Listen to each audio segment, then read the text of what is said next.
जय गुरुदेवाय नमः। जय श्री कृष्ण। आज हम आपको श्रीमद् भागवत रहस्य 7वां अध्याय विस्तार पूर्वक सुनाएंगे। गणपति भी गुड़ के और वेद भी गुड़ का ही, ऐसी पूजा से गणपति भी प्रसन्न हो गए।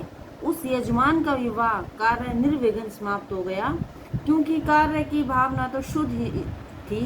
महत्व वस्तु का नहीं होता, अपितु भावना का होता है। सद्भावपूर्वक सेवा करोगे तो वह सेवा सफल होगी। सेवा करते समय जब रोंगटे खड़े हो जाएं और आंखों में अश्रुधारा बहने लगे तो समझ लो कि वही सच्ची सेवा है। सेवा मात्र क्रियात्मक ही नहीं, भावनात्मक भी होनी चाहिए। जिस सेवा को करने से आनंद प्राप्त हो वही सेवा है। जो भी करो प्रेम से करो। भगवान के लिए भोजन बनाओ, प्रभु को अर्पित करने के बाद भोजन करो। साथ में प्रार्थना करो कि हे नाथ, आप तो विश्व भर सभी के स्वामी हैं, आपको कौन खिला सकता है। फिर भी यह पदार्थ आपको हृदय से अर्पण करता हूँ। परमात्मा तो परिपूर्ण है, उन्हें किसी वस्तु की क्षुधा नहीं है, यानी भूख नहीं है। वे तो केवल मात्र भावना के भूखे हैं। भक्ति मार्ग में भाव के बिना सिद्धि प्राप्त नहीं होगी। ज्ञान मार्ग में त्याग और वैराग्य आवश्यक है।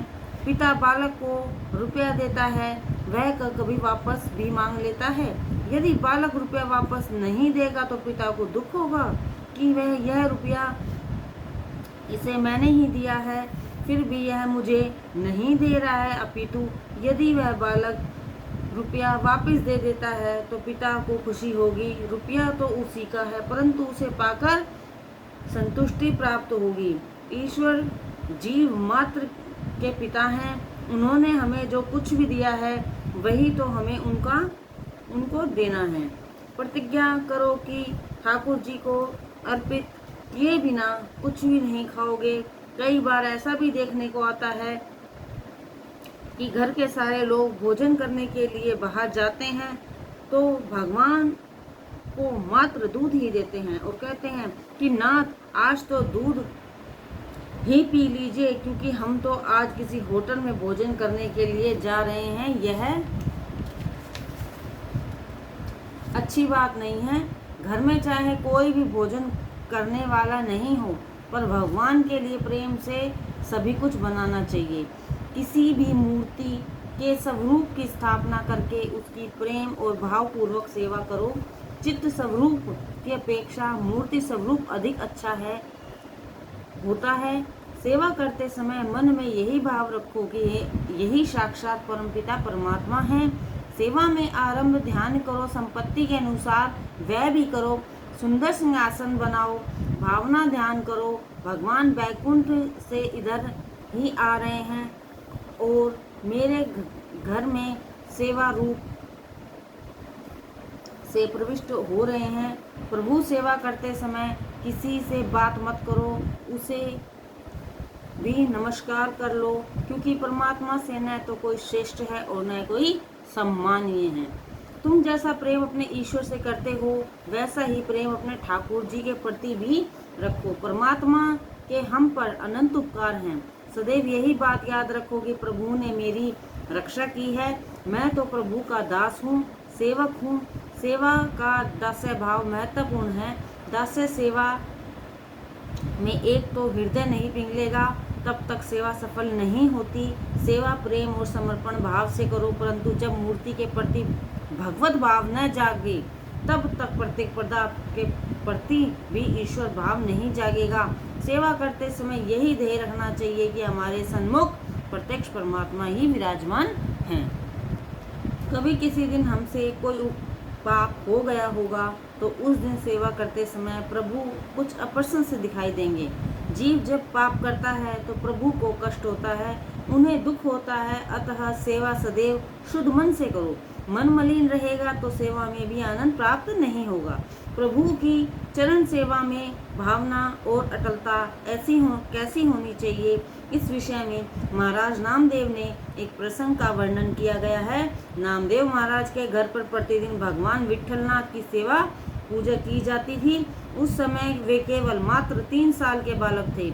एक बार उनके पिताजी को किसी कार्यवश बाहर जाना पड़ा तो सेवा पूजा का कार्य वह नामदेव को करने के लिए कह गए। पिता ने नामदेव से कहा, बेटा विठलनाथ हमारे घर के स्वामी हैं, उनको बिना भोजन कराए करना पाप है। यह सुनकर नामदेव ने सेवा करने की विधि पूछी। पिता ने कहा, श्री विठलनाथ घर के प्रत्येक वस्तु के स्वामी हैं, अतः उसके प्रसाद के रूप में वस्तु को ग्रहण करने में कोई पाप नहीं है, परंतु ठाकुर जी को अर्पण न करना बहुत बड़ा पाप है। वेदांती ब्रह्म की बात करते हैं, जीव ब्रह्म है, जीव चाहे ब्रह्म रूप ही हो, परंतु मानव शरीर के कारण वह प्रभु का दास ही है। नहीं जानते प्रभु कब उसे अपनाकर ब्रह्म रूप बनाएंगे, तब तक जीव दास ही रहेगा। दास्य भाव से जीवन और मृत्यु दोनों सुधर जाते हैं। भागवत में वात्सल्य भाव, मधुर भाव आदि का वर्णन है, परंतु वे सभी दास्य भाव से में सम्मिलित हैं। दास्य भाव के बिना प्रभु को जीव पर दया नहीं आती। पिता ने कहा, बेटे प्रातः काल में जल्दी उठकर स्नान आदि से पवित्र होकर भगवान की पूजा करना और प्रार्थना करके उन्हें प्रेम से जगाना, परंतु प्रथम भोग सामग्री तैयार कर लेना। वैष्णवों के हृदय में प्रेम भाव जागने पर ही ठाकुर जी को भूख लगती है। भगवान के चरण धीरे धीरे धोना, उन्हें कोई कष्ट न होने पाए, क्योंकि यथा देहे ता देवे, यथा देवे तथा गुरुआ। स्नान करा कर धीरे धीरे उनके दर्शन करना, सद्भाव से सेवा करना, फिर उनका श्रृंगार करना। उनसे पूछना कि आज आप कौन सा पीताम्बर पहनेंगे। श्रृंगार करता भगवान के साथ हो जाता है। प्रभु ने यदि दिया है तो फिर उनके लिए खर्च करने में क्या संकोच। योगी को जो आनंद समाधि से मिलता है, वही आनंद भक्त को भगवान का श्रृंगार करके मिलता है। वह आनंद खुली आंखों से प्राप्त होता है। योगी प्राणायाम प्रत्याहार आदि करते हैं, फिर भी उनका मन कई बार कुछ उल्टा ही कर बैठता है। कन्हैया को बार बार बुलाने पर ही वह बोलेगा। जगत को भूलकर परमात्मा में तन्मय होने से आनंद प्राप्त होता है। श्रृंगार के पश्चात दूध और भोग अर्पण करना। विठ्ठल भगवान बहुत ही शर्मीले हैं, बार बार विनती करने पर ही भोजन करते हैं। उनसे प्रार्थना करना कि भले ही उन्हें आवश्यकता नहीं है, परंतु फिर भी वे भोग अवश्य ग्रहण करें। तब जब तुम कई बार इस तरह से प्रार्थना करोगे, तभी ठाकुर जी दूध को स्वीकार करेंगे। सेवा भक्ति में प्रेम प्रधान है, सेवा भाव से करनी चाहिए। हे नाथ, अपने अजमिल जैसों का उद्धार किया है, तो क्या मेरा उद्धार नहीं करोगे। मैं अधम तो हूँ, परंतु अजमिल जैसा तो नहीं हूँ, तो क्या आप मुझ पर कृपा नहीं करोगे। स्तुति के पश्चात भगवान को प्रणाम करना। यदि स्तुति में कोई कमी रह जाती है तो प्रणाम करने से सब कुछ ठीक हो जाता है। सेवा समाप्त होने पर बाल कृष्ण को साष्टांग प्रणाम करना। नामदेव थे तो भोले वाले बालक, अतः उन्होंने पिता की बातों को सत्य मान लिया। नन्हे बालक को यदि भली बातें ढंग से समझाया जाएगा तो उसे मूर्ति में भी भगवान ही दिखाई देंगे। बड़ा होने के पश्चात समझाने लगोगे तो तर्क वितर्क करेगा। अतः भक्ति में के संस्कार बाल्यावस्था से ही दृढ़ करने चाहिए। नामदेव के मन में यह बात बैठ गई कि विठलनाथ दूध अवश्य पिएंगे और भोजन भी अवश्य करेंगे। भक्त बनाया नहीं जाता, भक्त तो जन्म से ही बनते हैं। नामदेव बाल्यावस्था से ही भगवान के भक्त थे। जिस दिन पिताजी बाहर गए, विठलनाथ की सेवा की धुन में मस्त नामदेव को नींद नहीं आई। वह प्रातःकाल 4 बजे ही प्रभु की सेवा में लीन हो गए। उसने प्रभु को प्रेम से जगाया। बालक बनकर प्रभु की सेवा करो। बालक प्राय निर्दोष होते हैं। नामदेव ने ठाकुर जी के चरणों को धोकर उनका श्रृंगार किया। विठलनाथ प्रभु प्रसन्न दिखाई देने लगे। नामदेव गरीब के घर थे। तुलसी की माला जो प्रभु को अत्यंत प्रिय है, पहना दी। अलग देने पर भी अधिक मान ले वही ईश्वर है, और अधिक को जो अल्प माने वही जीव है। नामदेव ने ठाकुर जी को गोपी चंदन का टीका लगाया। श्रृंगार के पश्चात ठाकुर जी को भूख लगती है। हमारे हृदय में यदि प्रेम है तो भगवान की मूर्ति में भी चेतना आ जाती है। प्रेम जड़ को चेतन और प्रेम को अभाव चेतन को भी जड़ बना देता है। नामदेव दूध लेकर प्रभु को अर्पित करते हुए कहने लगे, विठलनाथ, अब तो जगत के पालन करता है, अतः मैं आपको क्या खिला सकता हूँ? जो आपका है वही आपको समर्पित कर रहा हूँ। नामदेव बाबा प्रभु को मनाने लगे, विनती करने लगे, पर नामदेव के प्रेम देखकर विठलनाथ दूध पीने के बजाय नामदेव को ही निहारने लगे। प्रभु को दूध पीते हुए देखकर नामदेव ने कहा, मैं अबोध बालक हूँ, मैंने आज तक कभी आपकी सेवा नहीं की, इसलिए कहीं आप मुझसे नाराज तो नहीं हैं? आप दूध क्यों नहीं पीते? आपको भूख लगी होगी, दूध पी लीजिए, कहीं दूध में शक्कर तो कम नहीं है। यह सोचकर नामदेव ने दूध में थोड़ी शक्कर लाकर और डाल दी। फिर वे विठलनाथ से कहने लगे, अब यदि विठलनाथ आपने दूध पान नहीं किया तो मैं दूध पीना छोड़ दूंगा, आपके चरणों में अपना सर फोड़ दूंगा। बालक नामदेव परेशान था कि यदि आज विठलनाथ जी ने दूध नहीं पिया तो पिताजी आकर उस पर नाराज हो जाएंगे। यह सोचकर वह अपना सिर फोड़ने ही जा रहा था कि प्रभु ने दूध का बर्तन उठा लिया। नामदेव के प्रेम भाव से जड़ मूर्ति भी चेतन में ही हो गई। विठलनाथ को दूध पीते देखकर वह बालक प्रसन्न हो गया। बालक नामदेव को यह आशा थी कि विठलनाथ को कुछ न कुछ तो प्रसाद तो अवश्य ही उसको कुछ न कुछ प्रसाद अवश्य ही मिलेगा, परंतु विठलनाथ तो सारा दूध ही पीने की कोशिश कर रहे थे। यह देखकर नामदेव बोले, प्रभु आज आपको क्या हो गया है? आज आप सारा दूध पी जाएंगे क्या? मुझे जरा सा भी दूध नहीं देंगे? यह सुनकर विठल प्रभु ने नामदेव को अपनी गोद में बिठा लिया। फिर दोनों ने एक दूसरे को दूध पिलाया। प्रेम और सेवा के बिना भक्ति सफल नहीं होती। प्रेम तो इतना बल प्रधान है कि वह निष्काम को भी सकाम और निराकार को साकार बना देता है। ईश्वर से प्रेम करो। प्रभु जीव से केवल प्रेम की मांग करते हैं। सेवा करते करते यदि हृदय आर्द्र हो जाए और आंखों से आंसू बहने लगे तो मान लो यही सच्ची सेवा है। ज्ञान से वस्तु के स्वरूप का पदार्थ का ज्ञान होता है, परंतु ज्ञान से वस्तु के स्वरूप में कोई परिवर्तन नहीं हो सकता। केवल भक्ति में ही उस वस्तु के स्वरूप को परिवर्तित करने की शक्ति है। बिंब का श्रृंगार करने से प्रतिबिंब भी निखरता है। प्रभु को जो भी कुछ अर्पण करोगे तो वह तुम्हें को कई गुना बढ़ाकर वापस जरूर लौटाएंगे। प्रभु श्री कृष्ण ने द्रौपदी की लाज बचाई। उन दोनों का किसी स्थान पर मिलन हुआ तो द्रौपदी ने उनको आभार प्रकट किया, तो भगवान श्री कृष्ण ने कहा, आभार कैसा आभार, उपकार की तो कोई बात ही नहीं है। शायद तुम यह बात भूल गई हो, परंतु मुझे तो आज भी याद है। मैं तो तुम्हारे ऋण से मुक्त हुआ हूँ। एक बार मेरी उंगली में से रक्त की धारा बह रही थी, तब सारी रानियां महल में पट्टी ढूंढने के लिए चली गई। तब तुमने अपना वस्त्र फाड़कर मुझे पट्टी बांधी थी। उस पट्टी में 999 धागे थे। उस समय मैंने सोचा कि अपनी बहन को मैं 999 साड़ी दूंगा। वह साड़ियां देकर आज वह ऋण मुक्त हुआ हूँ। परमात्मा निजदा परिपूर्ण है, अतः प्रभु अपने को की गई समर्पित वस्तु को अनंत गुणा बढ़ाकर वापस जरूर करते हैं। अपने ऊपर वे किसी का ऋण नहीं रखते। प्रहलाद जी की स्तुति करते हैं, प्रभु मैं आपका मांगलिक सद्गुणों का वर्णन किस प्रकार कर सकता हूँ? ब्रह्मादि देव भी आपकी लीला का पार नहीं पा सके और प्रभु आप शांत हो गए। मेरे कंटक समान पिता का वध आपने किया, वह अच्छा ही हुआ।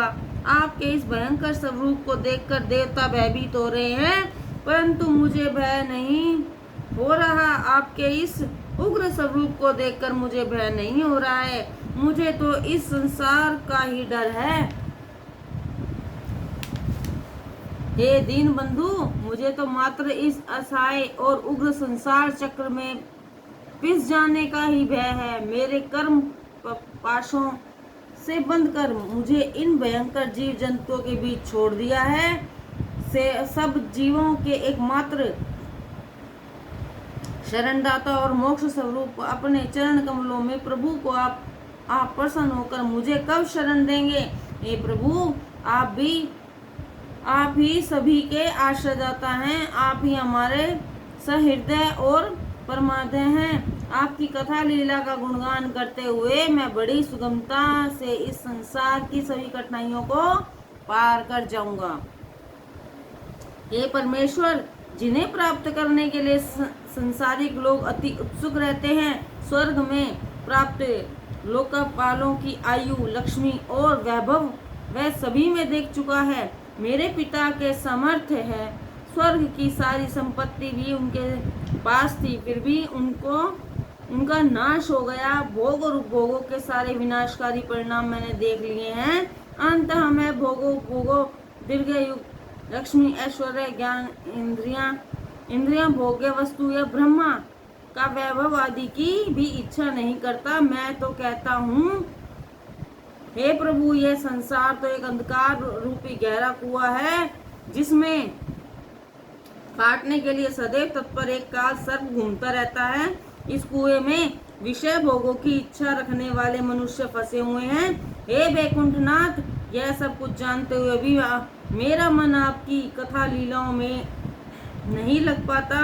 मेरे मन की दुर्दशा हो गई है, वह पाप वासनाओं से दूषित हो गया है और मन स्वयं ही दुष्ट है। वह कामवास के लिए ही आतुर रहता है। वह हर शोक, लोक परलोक, धन, पत्नी, पुत्र आदि की चिंता करता है। यह चंचल मन इधर उधर भटकता रहता है और इसे नियंत्रित करना बहुत कठिन कार्य है। वह कामातुर, व्यस्त और भांति भांति की दूषित इच्छाओं की से दुखी है। मन के इन विलक्षणों के बारे में मत सोचो। मन तो दुरित, दुष्टम, असाधु, तीर्म, कामातुर, हर्ष, शोक, भयशांत है। इसलिए आपकी कथाओं के प्रति मेरा मन उदासीन रहता है। ऐसी मनोस्थिति के कारण ही दीन बन गया हूँ। इस दशा में एक तत्व का विचार किस प्रकार करूं? हे नाथ, मुझे मेरे इस मन को नियंत्रित करने की शक्ति दीजिए और मेरी रक्षा कीजिए। नरसिंह स्वामी ने कहा, पुत्र, बिगड़ा हुआ मन भगवान के नाम जप के बिना नहीं सुधरता नहीं, परंतु प्रहलाद, तेरा मन तो शुद्ध है, इसलिए तू तो मेरा दर्शन कर सका। मन की दशा ही तो बात है सारी। अब इंद्रियों की दशा देखते हैं। प्रहलाद ने कहा, वैसे तो मैं केवल 5 वर्ष का हूँ, फिर भी मेरा 5 स्त्रियों के साथ विवाह हो गया है। ये 5 पत्नियां मुझे चैन से नहीं रहने देती। ये सदैव मुझे नचाती रहती हैं और हमेशा अतृप्त ही रहती हैं। भोजन से तृप्ति नहीं होती, भोग से यदि तृप्ति होती तो यह जीव तो जन्म जन्मांतर से ही भोग करता रहता और करता रहा है, फिर भी वह अब तृप्त है। तृप्ति भोग से नहीं, त्याग से होती है। यह जीव मुझे बहुत नचाती है। इसको खुश करता हूँ तो आंखें सताने लगती हैं। जरा सिनेमा दिखा दो। क्या सिनेमा से मनोरंजन प्राप्त हो सकता है क्या? मनोरंजन और आनंद तो तब मिलता है जब मन निर्विषय और इंद्रियां आत्मा रूप में लीन हो जाती हैं। मनुष्य जानना ही नहीं चाहता कि सच्चा सुख और सच्चा आनंद कहाँ है। आँखों को समझाता हूँ तो कान चैन नहीं लेने देते। उन्हें तो सिनेमा के गीत सुनने को चाहिए। जो मनुष्य जीवन को सफल बनाना चाहता है वो श्रृंगारीगत गीत नहीं सुनता। स्पर्श सुख भी मुझे सताता है। मैं जानता हूँ कि मेरा शरीर हाड़ मांस के पुतले के सिवा कुछ नहीं है, फिर भी मैं लाचार हूँ। मेरा सानापन भी न जाने कहाँ गायब हो जाता है। इन इंद्रियों ने अनेक पत्नियों के पति की तरह मेरी दुर्दशा कर रखी है। मेरी दुर्दशा तो देखो। हे केशव, हमेशा प्यासी रहने वाली ये यह जीव मुझे स्वादिष्ट रसों की ओर खींचती है रहती है। इंद्रियां विषय भोग के लिए सुंदर स्त्री की ओर, त्वचा कोमल स्पर्श सुख की ओर, पेट भोजन की ओर, कान मधुर संगीत की ओर, नाक भीनी भीनी सुगंध की ओर तथा चप्पल नेत्र सुंदरता की ओर और मुझे आकर्षित करते रहते हैं। काम इंद्रियां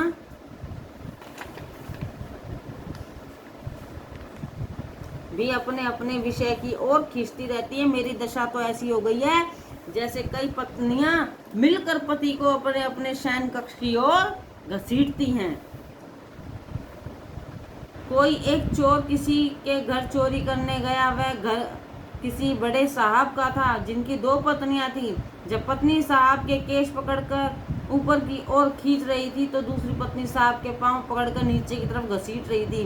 चोर ने जब यह दृश्य देखा तो वह अपनी हंसी नहीं रोक पाया और हंसी के कारण पकड़ा गया। उसे पकड़कर राजा के पास लाया गया। चोर ने राजा से कहा कि वे चाहे उसे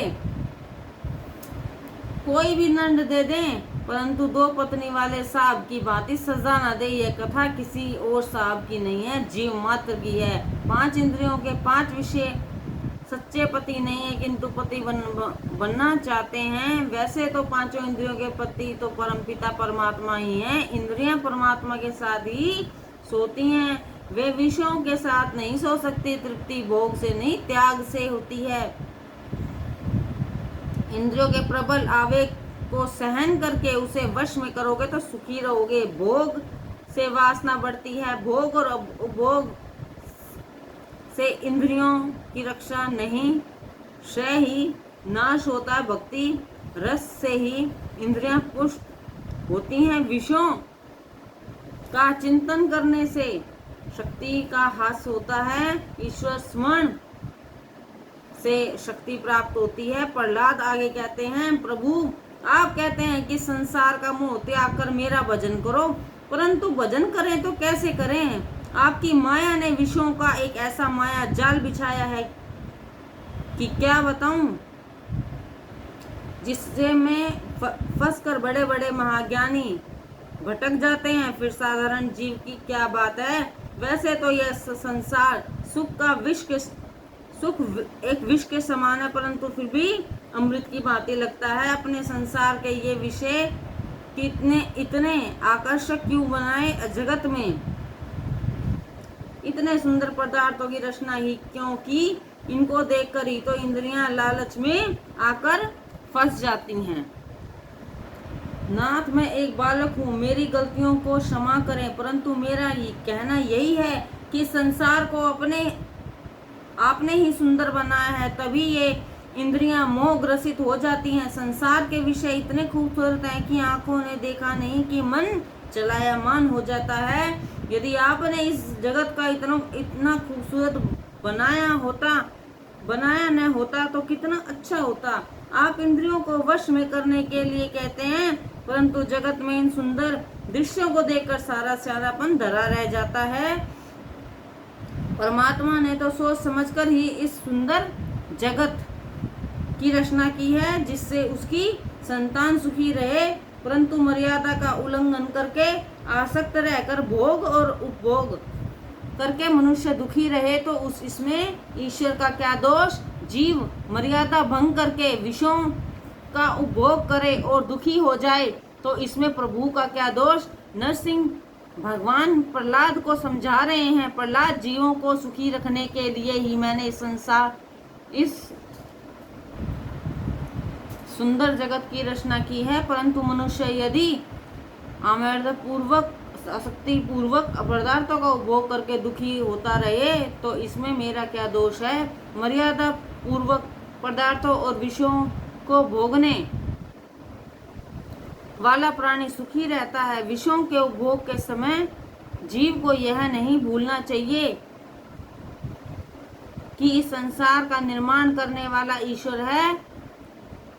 संसार त्याग कर मनुष्य कहाँ जाएगा? मैं भी रहूंगा और इस संसार भी रहेगा। संसार को भोग दृष्टि से नहीं अपितु यदि भागवत दृष्टि से जीव देखेगा तो वह सुखी रहेगा। तू स्वयं को ही सुधार, तू सारे संसार को कैसे सुधार सकता है। एक बार अकबर की पुत्री के पांव में कांटा चुभ गया तो अकबर ने बीरबल को बुलाकर आदेश दिया कि मेरे साम्राज्य की सारी भूमि को चमड़े से ढक दिया जाए, जिससे भविष्य में फिर कभी शहजादी के पैर में कांटा ना चुभ सके। बीरबल सिर खुजाते हुए सोचने लगे कि इतने बड़े साम्राज्य की भूमि को चमड़े से कैसे ढका जाएगा, क्यों न राजकुमारी के पांव में चमड़े से ढक दिए जाएं। यह सोचकर बीरबल ने राजकुमारी के पांव में चमड़े के जूते को पहनवा दिया। अतः पुत्र, इस जगत में कांटे हैं और सदैव रहेंगे भी, पर उसके पांव में जूते हैं। जिसके पांव में जूते हैं उसे कांटे नहीं चुभेंगे। विवेक पूर्वक मर्यादा में रहकर जीव सुखों का उपभोग करे तो सुखी रह सकता है। सुखों का उपभोग में मर्यादा और विवेक का उल्लंघन करने पर मनुष्य को दुख भोगना ही पड़ता है। इस संसार का निर्माण सभी के सुखों के लिए ही किया गया है, परंतु मनुष्य इसका उपभोग विवेक पूर्वक नहीं करता, इसलिए दुखी ही रहता है। एक गांव में पीने के पानी की बहुत समस्या थी। अन्न दान से भी श्रेष्ठ जल दान है।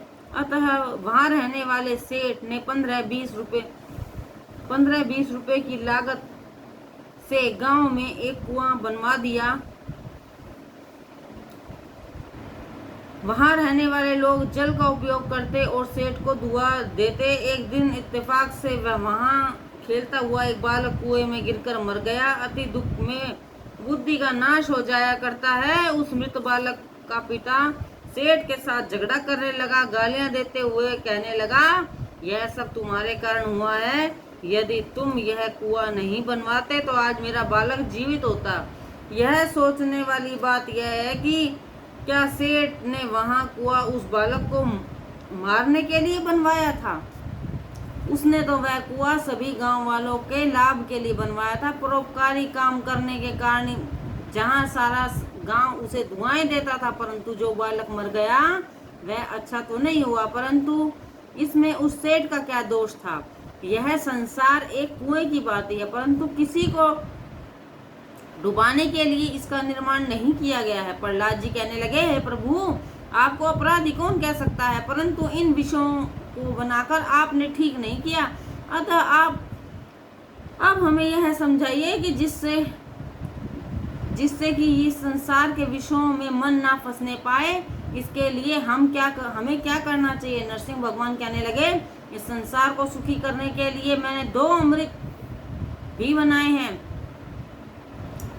उनका पान करने से तुम्हारा मन विषयों की ओर आकर्षित नहीं होगा और इंद्रियां भी तुम्हें नहीं सताएंगी। ये 2 अमृत हैं, नामामृत और कथामृत। जब भी मन में विषय पाप का प्रवेश हो तब कथा अमृत और नाम अमृत का आश्रय लो। जीव को, मनुष्य को विषय न सता सके, इसलिए मैंने ये 2 अमृत बनाए हैं। उनका नित्य सेवन करो। स्वर्ग में जो अमृत मिलता है उसको पीने से सुख तो प्राप्त होता है, परंतु कहते हैं उससे पुण्य का क्षय भी हो जाया करता है। परंतु कथा अमृत तो स्वर्ग के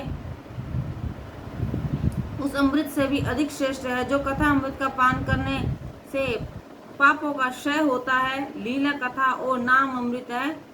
यह दोनों पाप को भस्मीभूत करके जीवन को शुद्ध बना देते हैं।